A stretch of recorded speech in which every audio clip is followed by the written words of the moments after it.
All right, welcome back to Gates to Chaos. As always, I am the Gatekeeper. Joining me today is Tamaska. As I've been talking about for the past couple of weeks, we finally got together. Our schedules finally aligned. Nothing either of us could do about that. Things just kind of hit one right after the other. How are you, Tamaska? I'm doing well. Thank you again, Gatekeeper, for having me on your show. Yeah, no problem. It's been something that I've wanted to do for a while now, and I know Gatekeeper is kind of a mouthful, so we can just shorten that to GK, make it simple. But yeah, you and we have a little bit of history. You reside in the area that I used to live in, and that's kind of how we got to know one another because the community is kind of small out there. Yes, it is small. Yeah, not so much. I mean, I know you have a little bit of, or you used to have a little bit of more diversity because of the base. Yes, that is true. There is several people that I was involved with that actually resided on the post and were military soldiers at one time or another. That's awesome. Are they still, by and large, kind of Astru or Odinist Norse mythology minded people? The majority of them are actually, and I learned a lot from them from that aspect of it. This is as you well know, that's not kind of where my forte lies, but I have picked up a few things along the way from those individuals. Yeah. As I've mentioned before, you are one of the rare breeds of a Christian practitioner. Yes. I actually use the term Christian spiritist is the term I use. All right. And I know we go back and forth on Facebook sometimes, and I mentioned to you, it's kind of funny how even the Norse mythology creation myth kind of aligns with the Christian mythos, you know? Yes, and through my studies, I've also found like some of the Egyptian creation myths and a few others actually align as well. My personal belief is that there's a kernel of truth in all paths, and there's a kernel of falsehood in all paths as well. And what I try to do is find those universal truths within all paths. And that's kind of what I've aligned my tradition with. That's awesome. You and we kind of share that a little bit. We always go back and forth about the theories that I've had, and then when I would bring that up to one of the people that we used to know, and they would poo-poo that until, lo and behold, I found it in books and and everything. But yeah, you and we both kind of scour the fringe religions for the similarities that pop up in all of them. Right. Unfortunately, it seems, especially nowadays, seems like a lot of people tend to look at the differences and they tend to argue over those. And I've always been somebody that's like, can't we all get along and find the similarities and the common ground and build off of that? Yeah. Today's culture is definitely keep all cultures separate.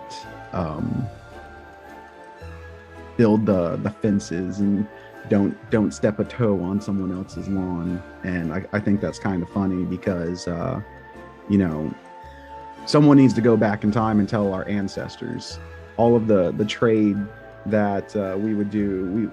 We would pick up things from each other all of the time, and we would adopt them. And things weren't as separate and divisive I mean, someone needs to go tell the Romans to stop praying to the city that they're about to besiege gods. Like they used to do that. They would pray to the gods of the city they are about to attack and say, "Hey, we're praying to you now. Let us win." Exactly. I mean, what do they say? Emulation is the best form of flattery. Yeah, yeah, and it's funny, like with the people that defend, say, like the Japanese side of things, saying like you can't do that unless you are Japanese. When you go to speak to native Japanese people that happen to be English speaking, they not all of them. There will always be people saying like, "Hey, no, this is ours. Don't touch it." But the vast majority that I have found in my researches, they have said like, "We love sharing our culture with you. Don't bastardize it, but we love sharing our culture. If you share the love for our culture and you I hate to say like venerate it, right, but like as long as you don't twist it into something it's not, like by all means, like let us share it with you." Exactly. People should just, I mean, you definitely want to respect. And I feel like individuals like you and I, that's what we do. We want to respect, and we have that love for certain cultures or even just techniques from those cultures, and we want to respect that. But we use what works. Yeah, definitely, but that makes us evil. Unfortunately, in today's world. Yeah. Speaking of your researches and everything, I know one of the big things that you do, and I believe that you even have a group set up around it, is you very much so research and kind of met out the psychic development side of things. That is true. I've lost a lot of members because they feel like I am too. I hold people accountable, and I believe that it's just another branch of science, the parapsychology branch, and we do use the scientific method, and there is a lot of work that goes into this. You can't just make a claim without being tested. I've developed several psychic awareness tests and experiments, so to help. Okay, awesome. Grow. And tell the listeners about your group, if you don't mind sharing that. Like what's the name, if they want to kind of like reach out to you and help grow your group as well as grow their own psychic development. The group is basically my program, and that's the Tamaskian Minecraft, or TMC for short. If you wouldn't mind, GK, that if there's listeners out there and if they want to be a part of that group, if they can get a hold of you and you pass that information along and we can build the group that way, I would be happy to let them sample some of the courses that we have for free. Everything I do is for free. It's just you don't get it all at once. It's piecemealed as you are taking the lessons. You have to do your portion and return that portion before you get the next portion. I can give you a sample of one of these exercises. It would be a psychic test for psychic sleuthing.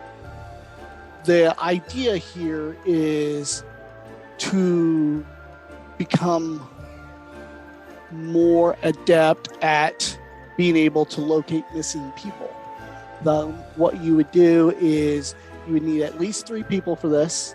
You would choose 10 distinct different locations.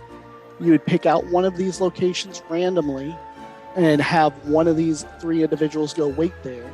Then the one being tested would then have to use their psychic ability to determine what location that 3rd individual is staying at.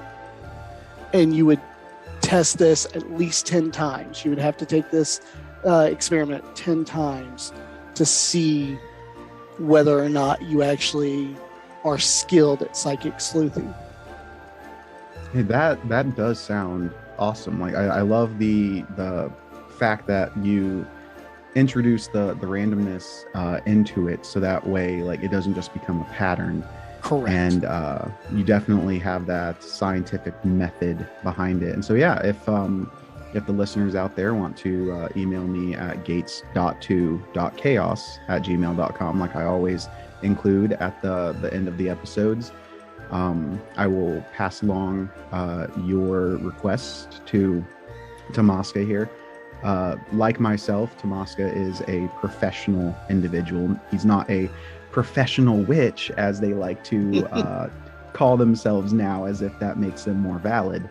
But we both use our craft to further our lives and make it a little easier to get jobs. We make ourselves comfortable with our magic, but we definitely still have that other foot firmly in the as they call it now, the mundane world. And so anonymity is very important to both of us. So yeah, I will pass along any people that reach out and want to start learning from your program to you. And although you're practicing your own form of gatekeeping here, so because you're restricting the flow of information. Unfortunately, to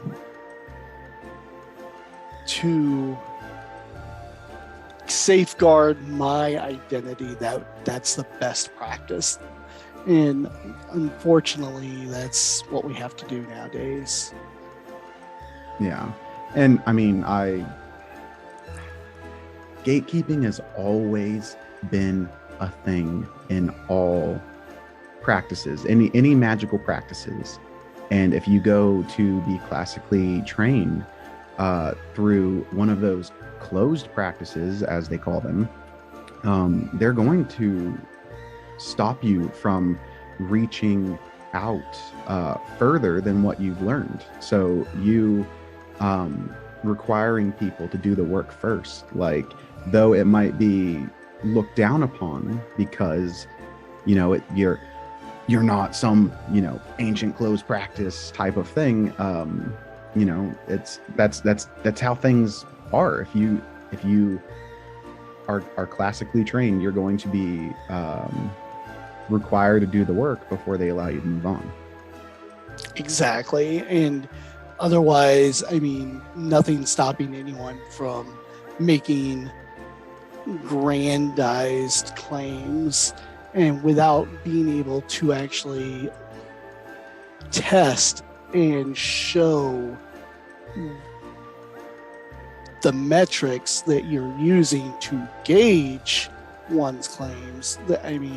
It's a free-for-all. I mean, you and I both know individuals that made grand claims of their abilities, but when push comes to shove and they are called onto the carpet to prove their skills, they balked at that and they ran away.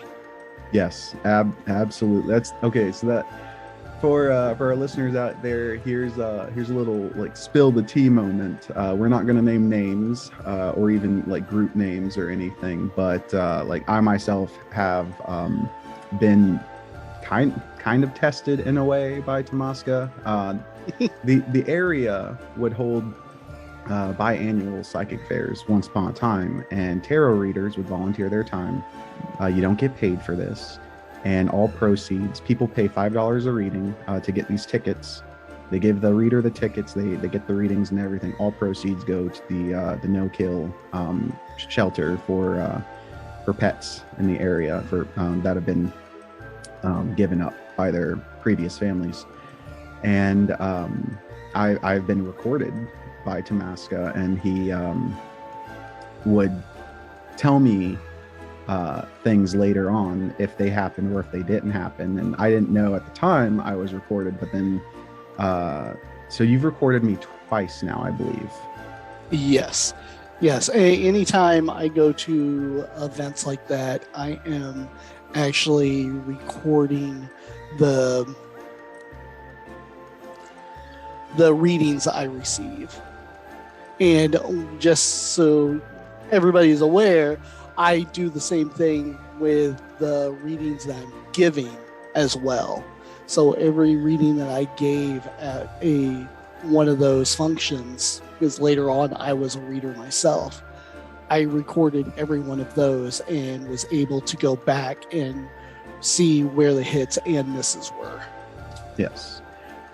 Well, one of the popular, there were two groups in that area that absolutely hated one another. And so I had formed like this little, basically a little group where you take two representatives of each group and we all sit together, because the two groups that would constantly have the witch wars and everything was just creating a toxic environment. So I reached out to all of the groups in the area and asked, hey, if you want, let's meet up once every so often and we can discuss things, maybe try to bring more events into it, the area. And it kind of works to settle the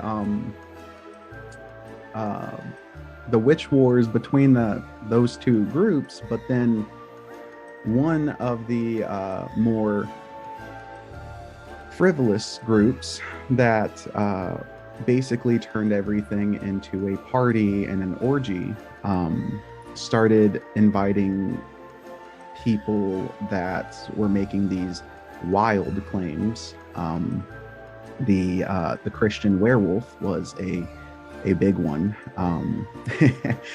And so I knew that Tamaska here definitely likes to seek out that grain of truth in everything, because we're not saying that certain things can't happen, but we want to see the truth behind it. We want to see the proof. Exactly. And so Tamaska had his own group, and one of the members happened to live in the town. So by the council's rules, let's call it that, just because I can't call it a group. We didn't get together and practice, but we got together and talked.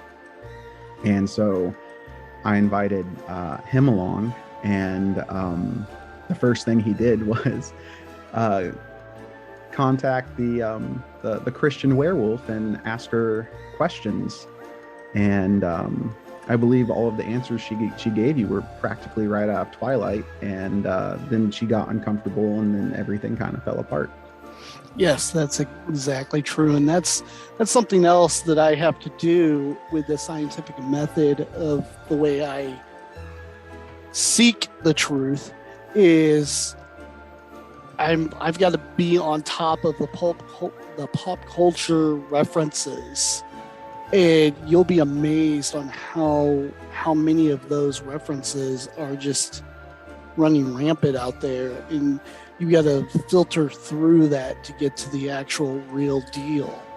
And I'm not saying that some of that can't be based on reality, but if that's all you're basing everything on, you might want to find some more research material and study a little bit deeper. Yes, absolutely. And I know I've told you this before, but it is absolutely possible to get inspiration from fantasy sources, from pop culture sources. But that inspiration needs to be grounded in research, in established sources, like I've said before, and I believe it was the Quintessence episode.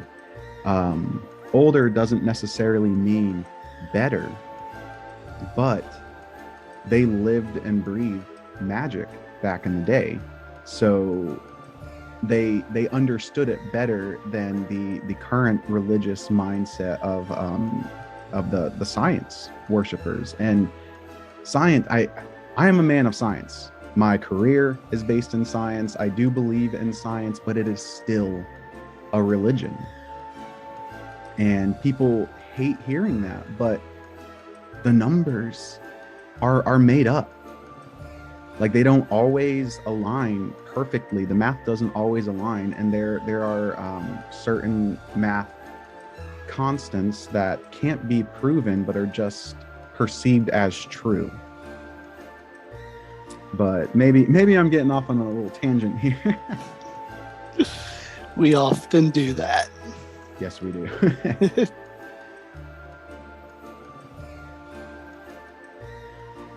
So we've talked about your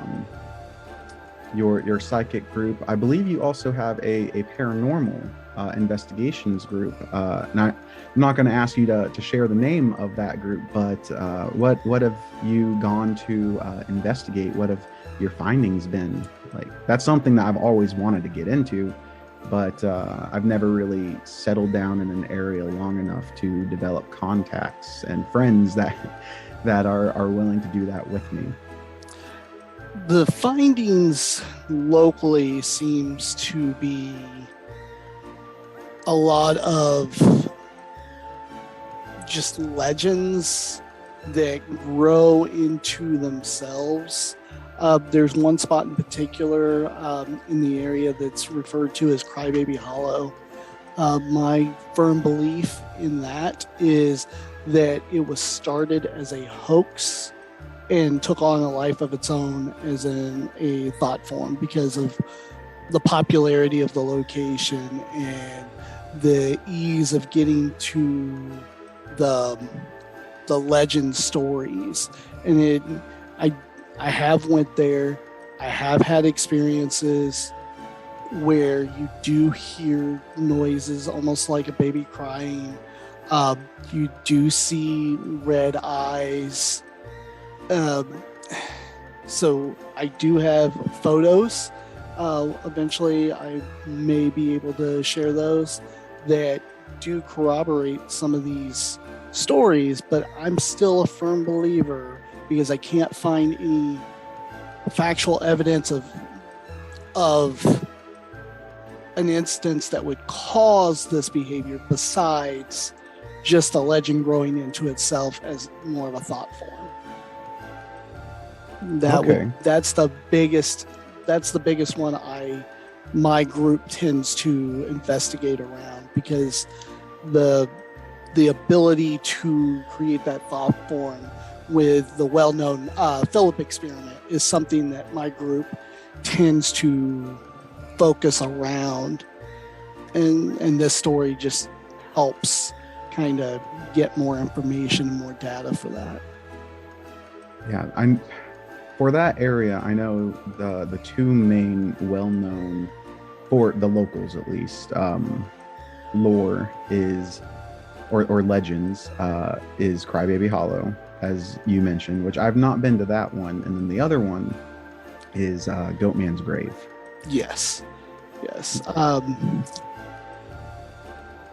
I haven't really had much evidence at the Goatman's Grave where that's located. Other people have, other groups have.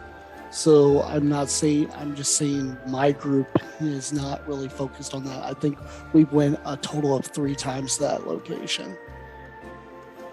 Yeah, I've been to Goatman's Grave a couple times, and other than getting skeezy feelings, which you're in, pardon my vernacular, but you're in bumfuck nowhere. And you can practically hear the hillbilly banjo playing.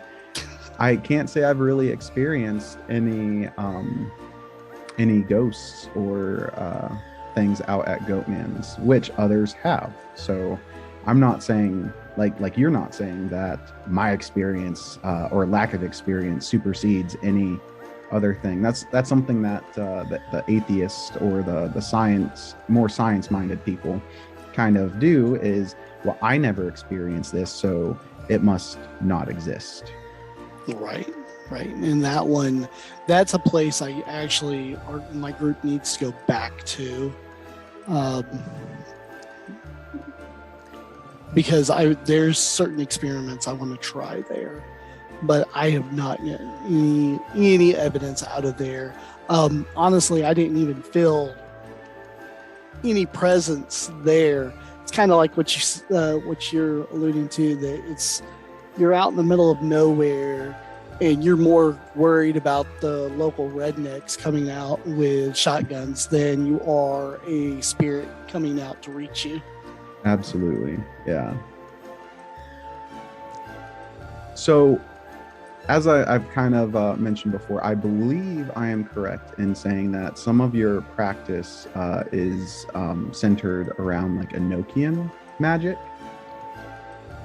Or did I get that wrong?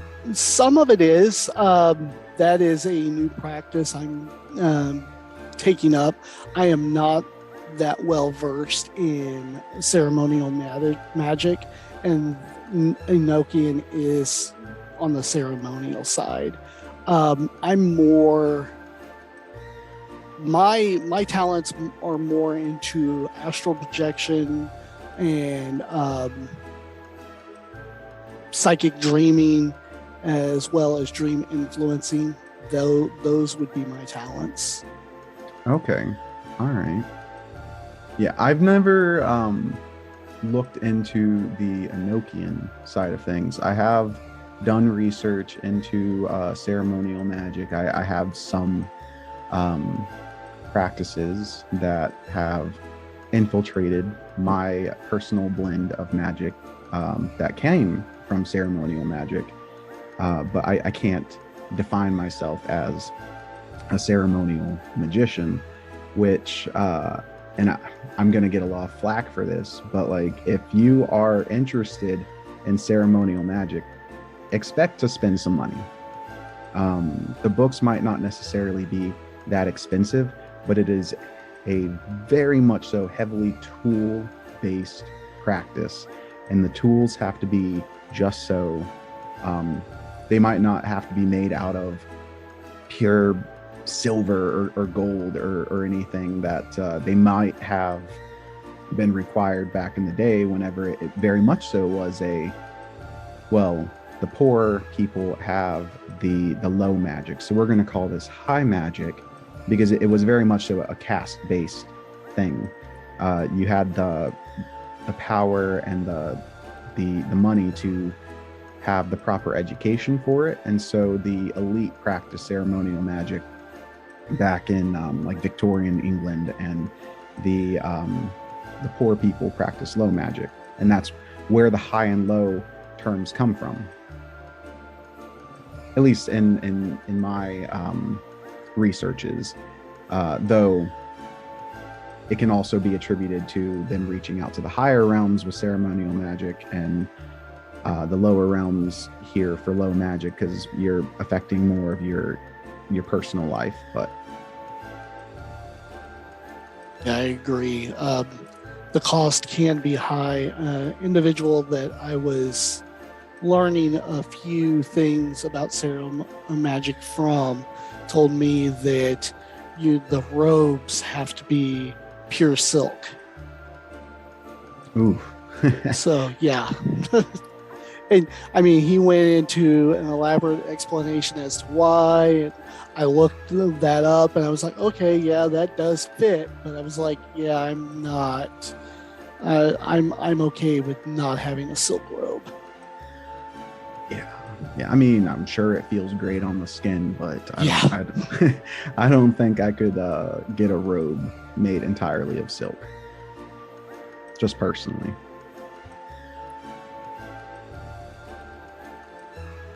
So, since that group that kind of pervaded the area has largely scattered to the wind, what sort of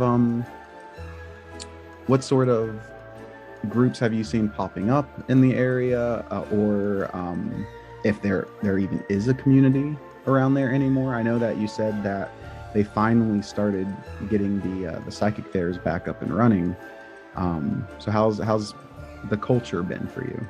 The fairs, there was that one fair, and then unfortunately, because of the pandemic, there has not been another fair in the past few years.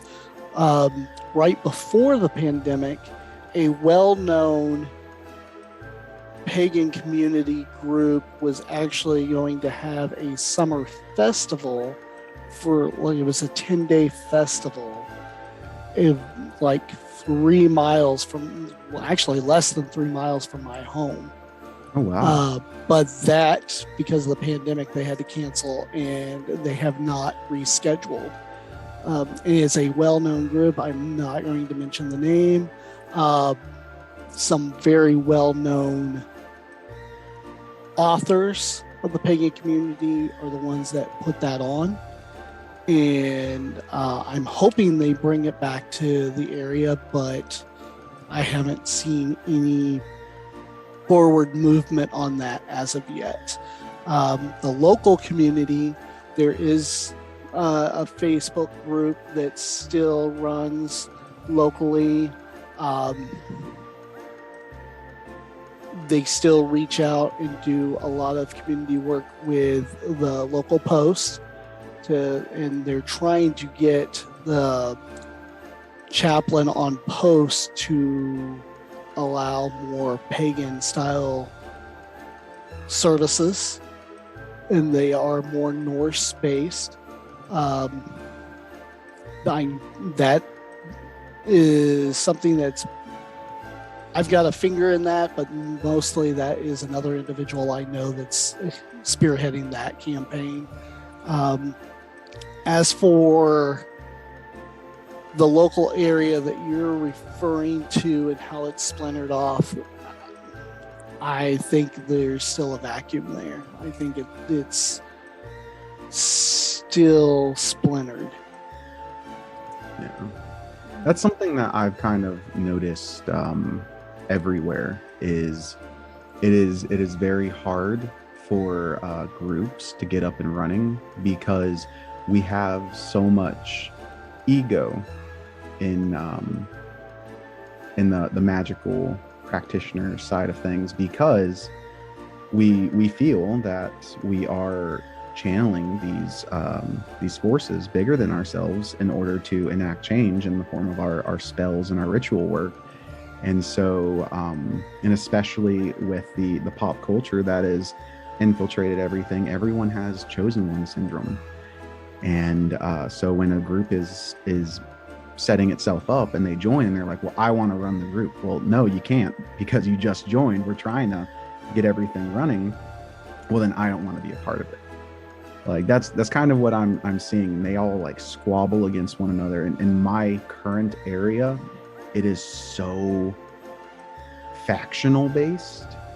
That, like, there are several pagan shops in the city that I live next to, but the community, like, even though we have, because it is a larger city, even though we have the pagan populace in order to have these grand events and everything, they almost never get going because the shop owners have their devoted followers, and it's not covens, it's just like a devoted followers. And so this shop owner has this faction and this shop owner has this faction, and they all are at each other's throats.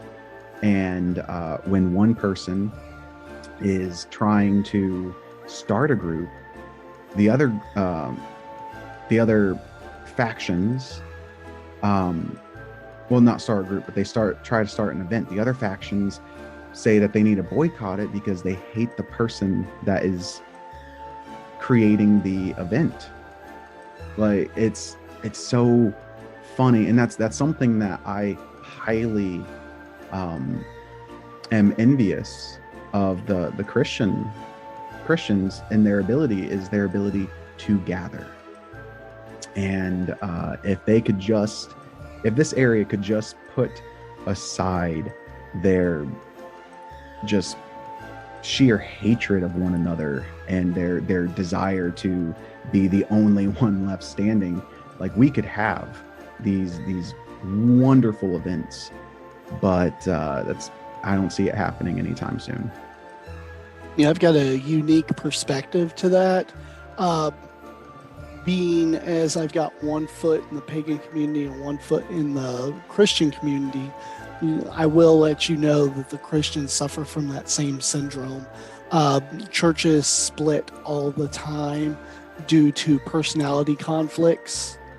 And that's where you, especially in this area, which you've seen when you were here, there's churches all over the place. Oh, The reason for that is you get a congregation that they basically choose sides and they splinter off, and typically following one person or the other. So that does take place in Christian communities as well. With metaphysical shops in the area, I was a witness to this area. It's not that big. So at most one metaphysical shop would suffice. At one point there was 3 or 4, depending on how you would categorize them.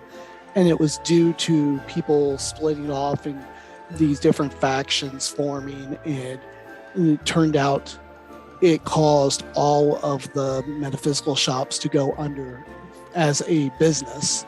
So there is no metaphysical shop in the area now.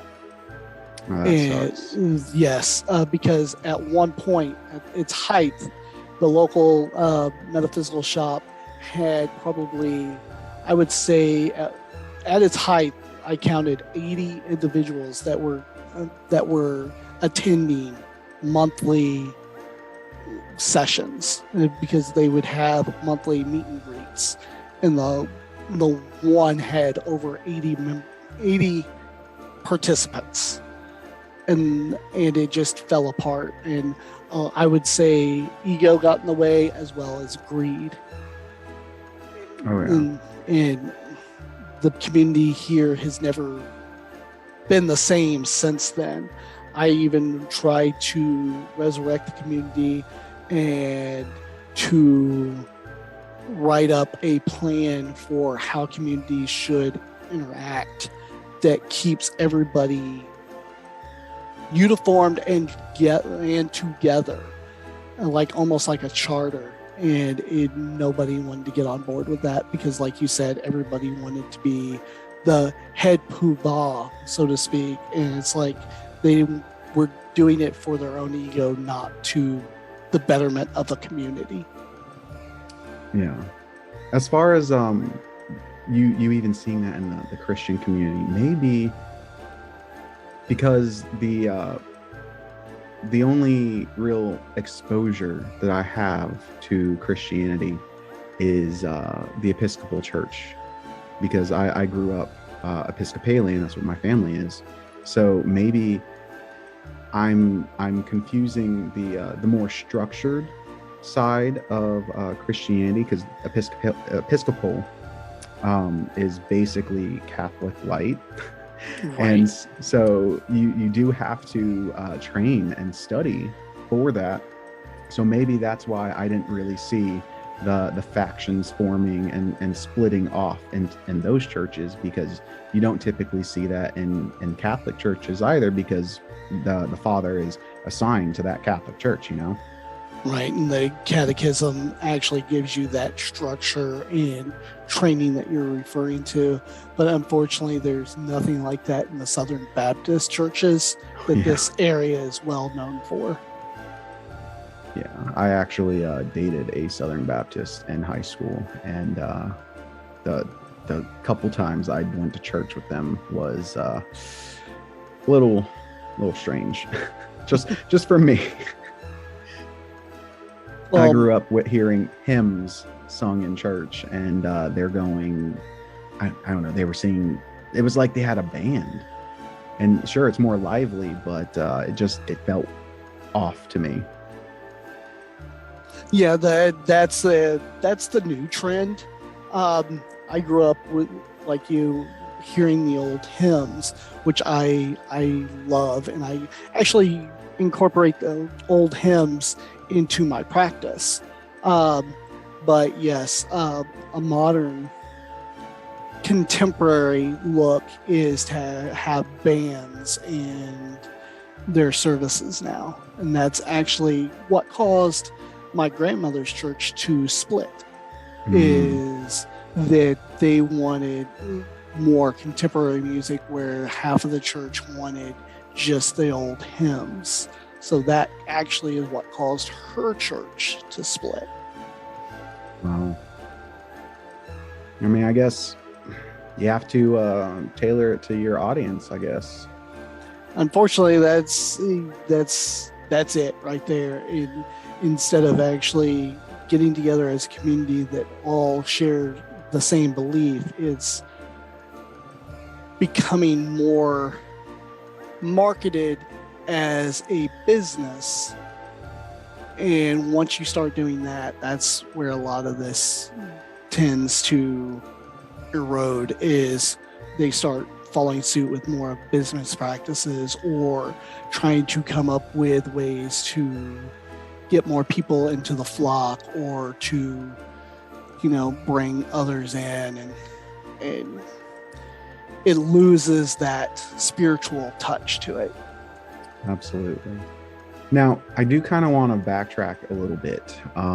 You mentioned that your talents, your practice is largely centered around astral projection and lucid dreaming. I feel that lucid dreaming is a more well-known term because even non-practitioners try to obtain some sort of lucid dreaming where they just control their dreams while in their dream space. Right. I would like you to please explain to the listeners what astral projection is and what you personally use it for. Okay.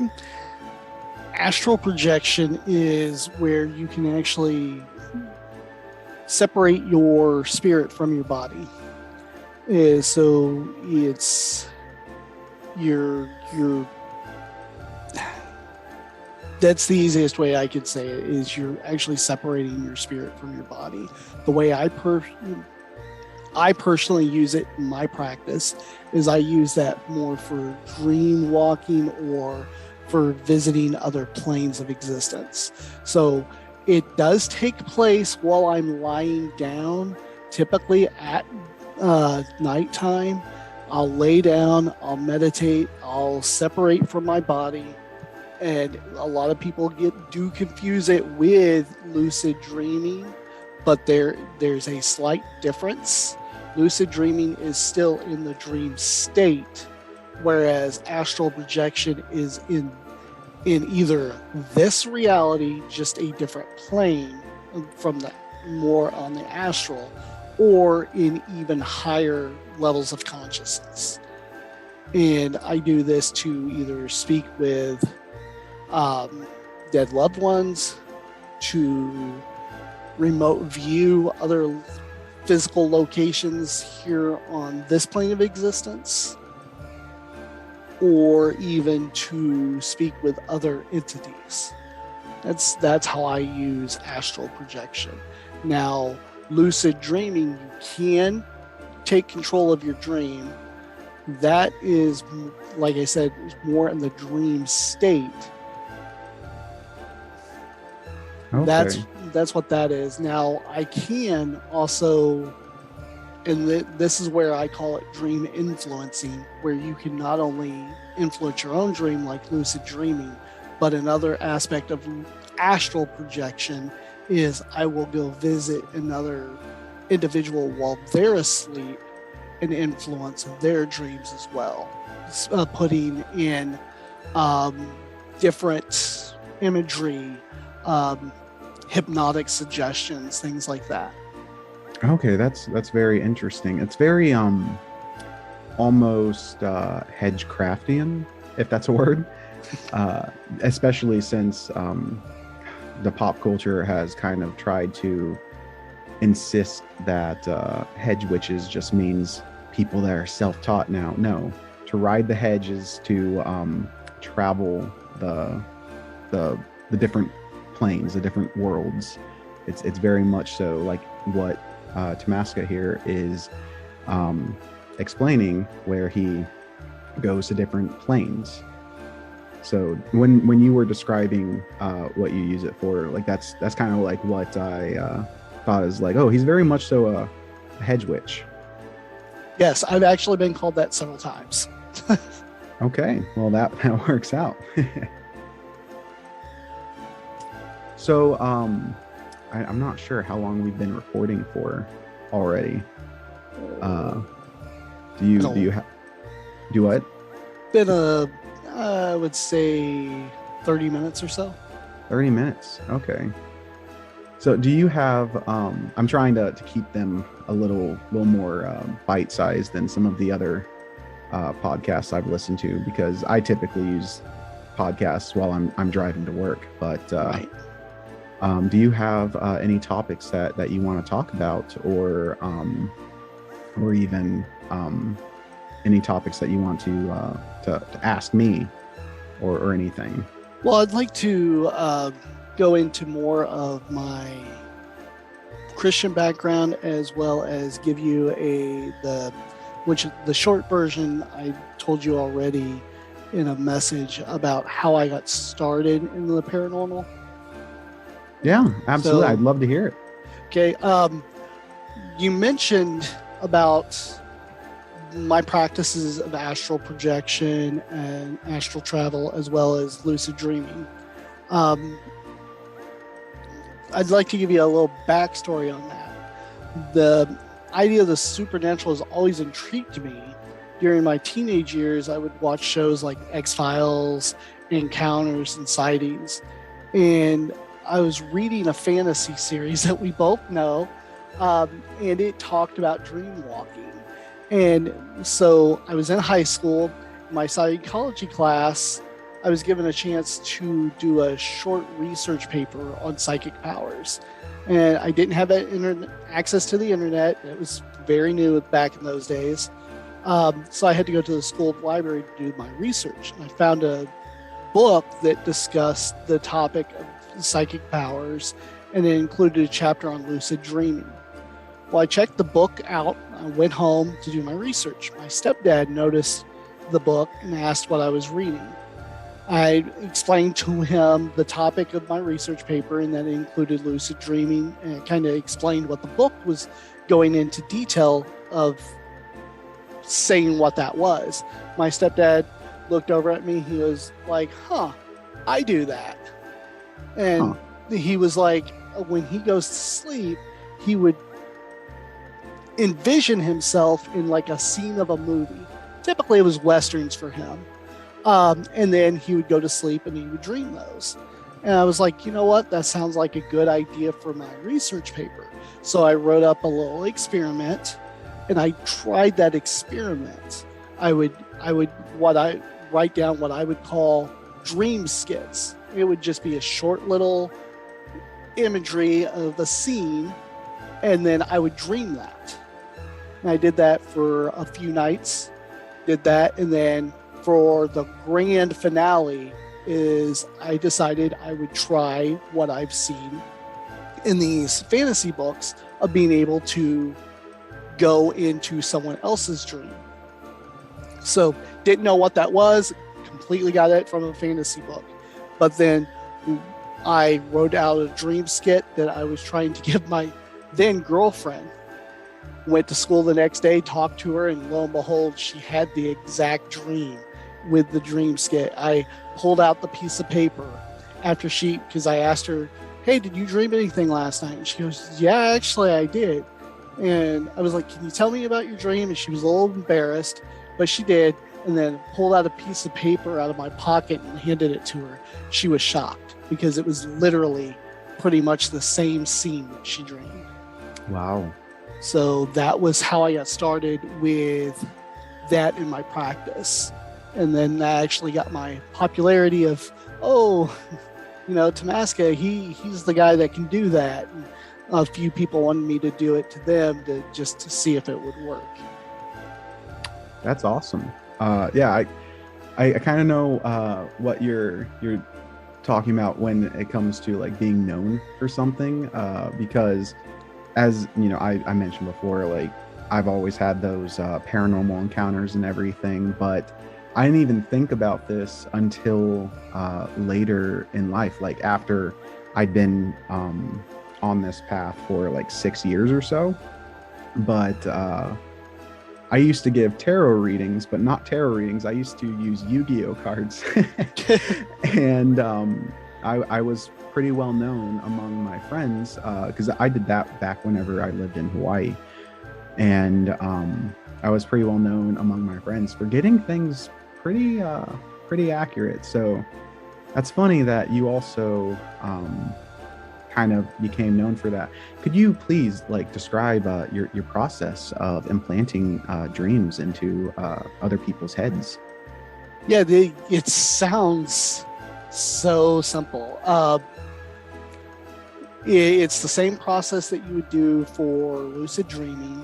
So when you're going to sleep, you want to try to catch that moment right before you fall asleep.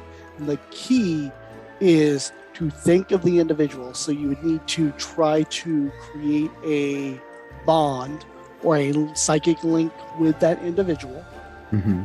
And then once you've got that link established, then you would just go over the scene as it was a movie in your head, but you would be using that psychic link to the individual while you were doing this. So you would be thinking, like if I was trying to give you, Gatekeeper, one of these thoughts, I would be thinking Gatekeeper, and I would be using our little psychic link to then feed this imagery to you. Okay. It's dream telepathy is basically what it is.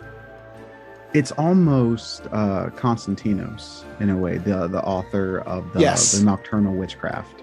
Yes. Actually, when I read that out of that book, I was like, wait, somebody else can do this.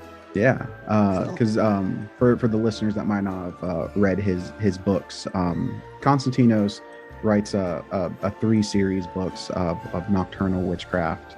It's a little pomp and circumstance for me, but it has very good like grounded methods of creating servitors or thought forms and everything of that nature. But his method of reading people's thoughts is he envisions a television screen on their either above their heads or like on their foreheads or whatever, and it's staticky, and then he tries to see past that static or get visions from it. So the Tamaska describing envisioning it almost like it's a movie kind of made me link that to the computer screen or television screen method that I had previously read in Constantinos' books. God, 5 years ago, maybe more. 8. Yeah, the process is very similar, and you mentioned computer screens. That's also another way that you can, if you don't want an individual to go into your dreams or to influence your dreams, you can basically set it up like a computer firewall. It's part of your shield, and that would prevent people from being able to actually influence or put those suggestions in. Yeah, warding is a big part of my practice. Like sometimes I feel like I'm a little boring because not everything for me is spells and everything. I haven't done this in a little while, but a big part of my practice whenever I was first starting out and like even years past that, very much so, I was into enchanting objects.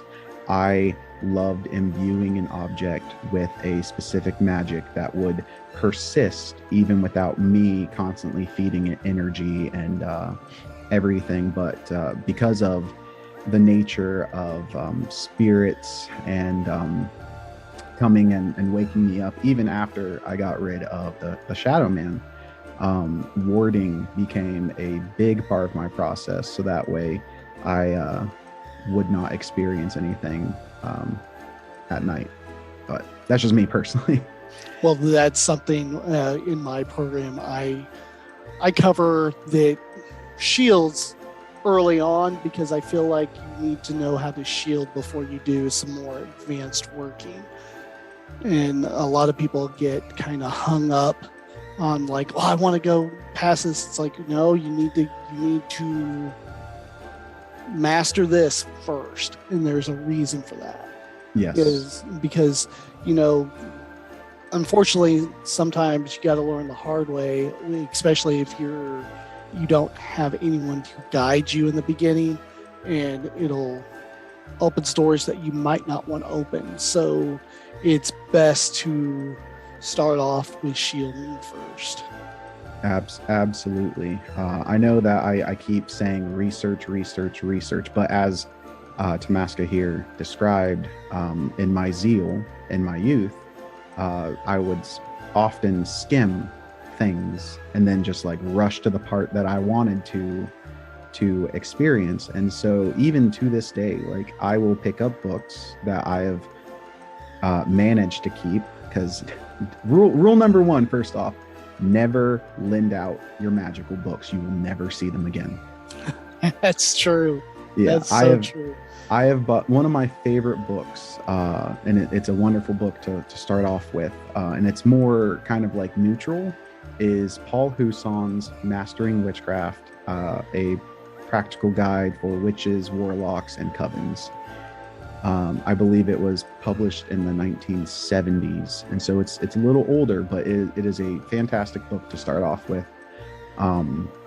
But I'll pick that up every now and then, and I'll reread the beginning, because once you get to the parts that you want to, and you've experienced backlashes or anything like that, you kind of,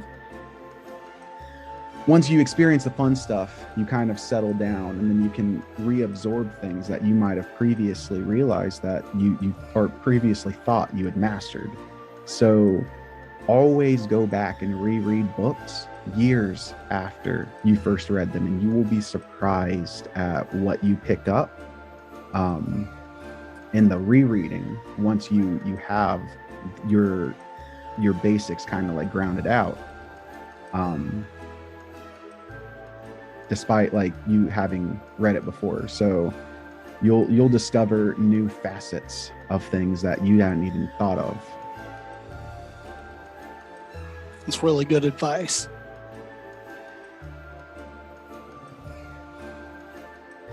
Now, okay, so we've talked about your astral projection. What planes have you gone to? Have you gone to anything that wouldn't necessarily be considered like the astral, or which I believe it was Donald Michael Craig's book that kind of like describes the astral as, or maybe it's the way I interpreted it. It's almost as if like the astral is God's thoughts, like as he's getting ready to create reality. So that was like reality's plan almost. And so that's why the astral plane is very much so influenced by our own thoughts.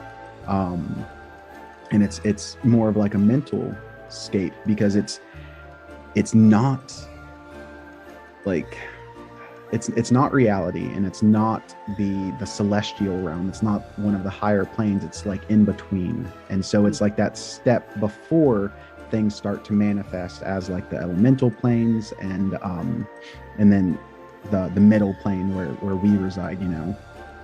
So where have you gone in your astral projections?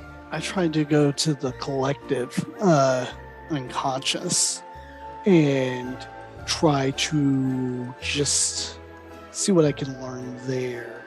The way I envision it is a large library. Okay.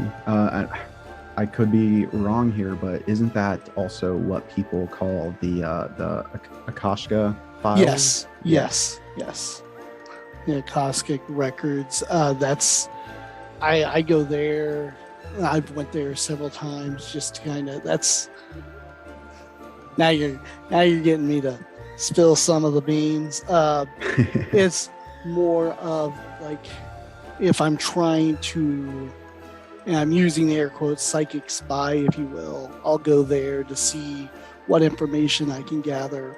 When I envision it like a large, ancient library that has more of a alchemy feel to it, like an alchemy's laboratory, or even a seer station where I'll see like a large crystal ball where I can view uh, different scenes throughout the history or the past or future,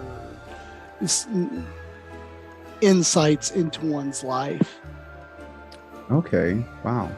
And so one thing of advice that because mentioning the Akasket, I can't talk today. The records place, the collective knowledge that he's talking about. Um, that is a good way of kind of meting out certain bits of knowledge that you might want to apply to your craft. But my bit of advice is write that down. Whatever you find in the records, write it down and search for it in your research. Search for it in previous cultures. Go into history. Go into published books on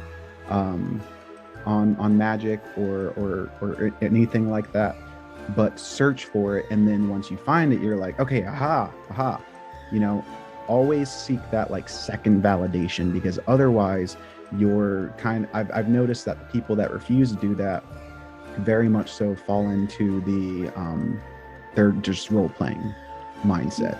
Right. Yes. Any information you glean from going there in the astral form like that is not a primary source. I mean, that's good information to get you on the right path, but never view that as a primary source. Yes. And like I had previously talked to you about before I started finding it, my theory about being able to collect ether, the pure magic source, right? And put that to a specific goal or whatever. That was all, from in my eyes, that was all just a theory until I found it in traditional witchcraft or reading about it in draconian magic or a ritual, something like that. The title's eluding me right now, but just collecting that force was all just a theory of how I think, like why can't it work like this? And then I searched for it in my research until I found practices that had already existed. So always, yes, yeah. So always just search for that second validation. I'm not saying that even if you can't find it, that it's not real, but you will find, I guarantee you will find something extremely like it, if not the exact same thing, in one of the various cultures around the world.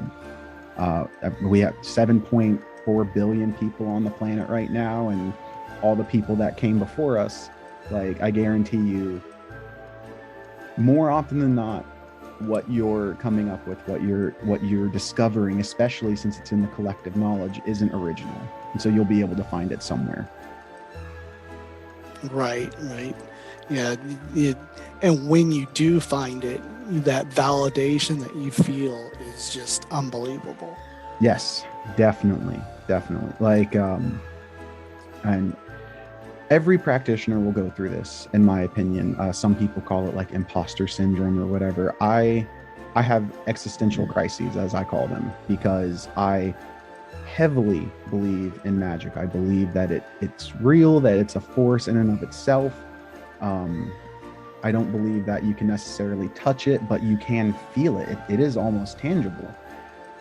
But I go through these moments, especially since my career is very much so based in science, where I think, like, am I just crazy? Am I deluding myself?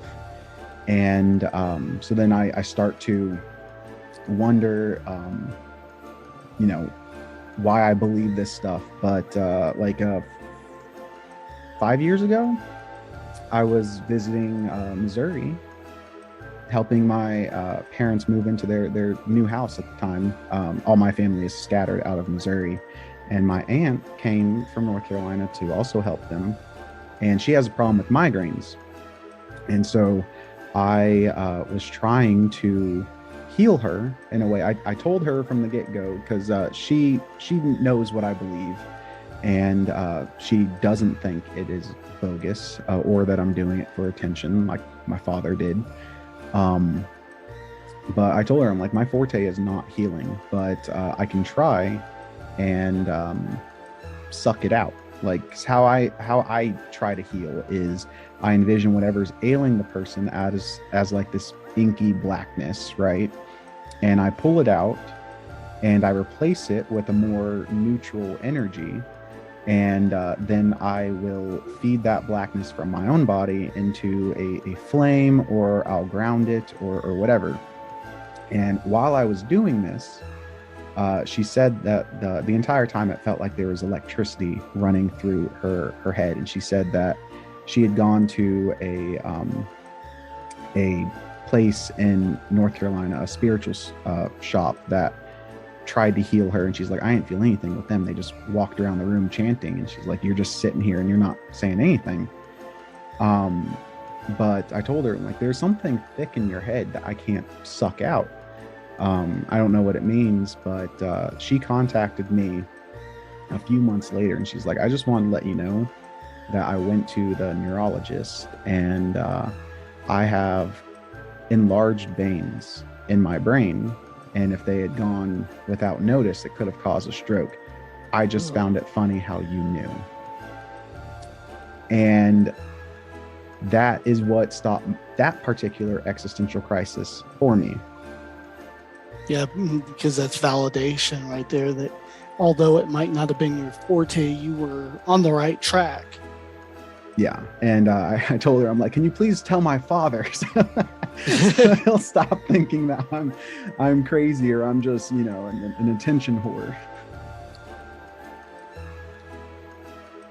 But yeah, I think she's gotten the veins kind of reduced now, maybe, but I know she does still have problems with migraines, unfortunately.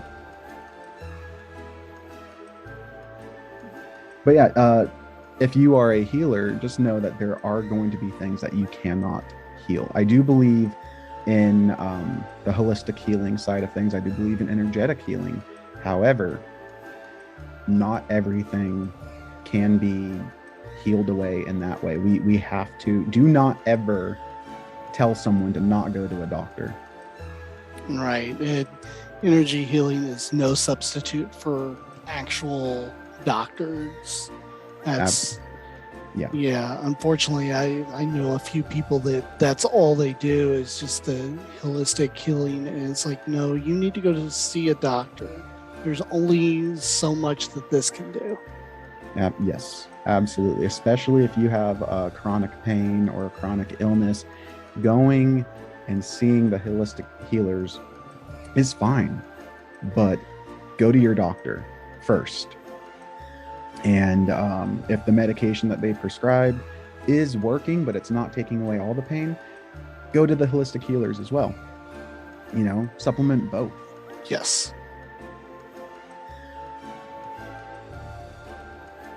All right. I think we've been recording for a little over an hour now. Yeah.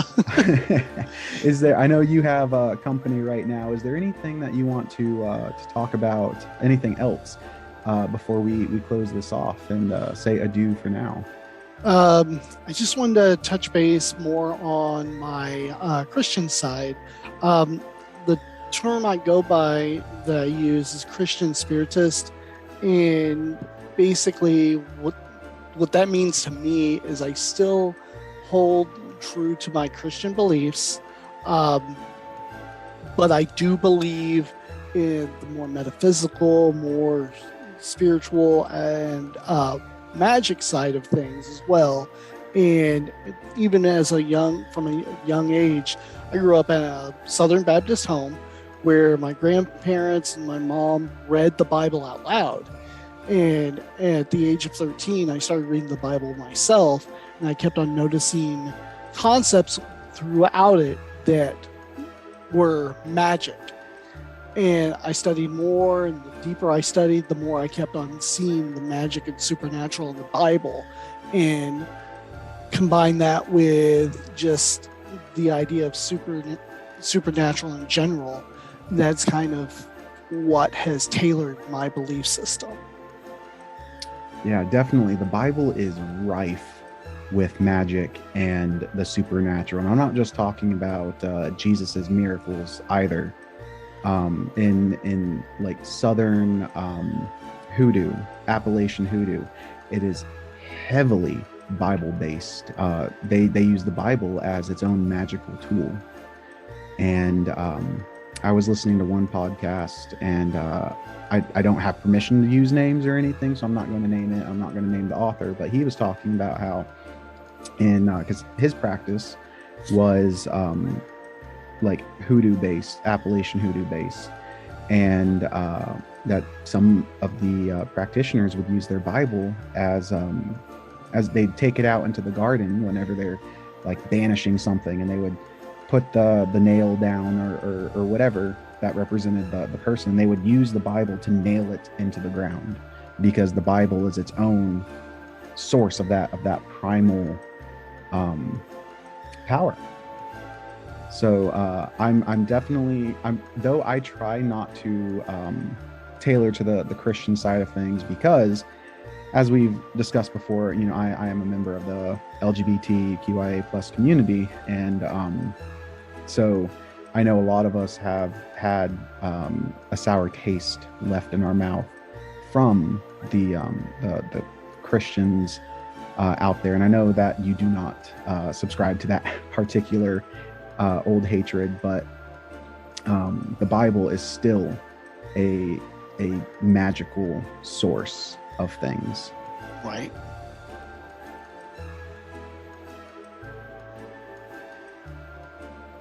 Yeah. So anything else that you want to talk about as far as like your Christian side? No, that's pretty much it. I just wanted to focus on that magic's throughout it. Yeah, definitely. I heavily agree with that. But thank you for joining me finally on the show, Tamaska. We'll have to do this again sometime. When the stars align. When the stars align. Yeah, I work second shift, and I know you work first shift. So yes. Yeah, our schedules are a little different. Plus, I'm an hour ahead of you.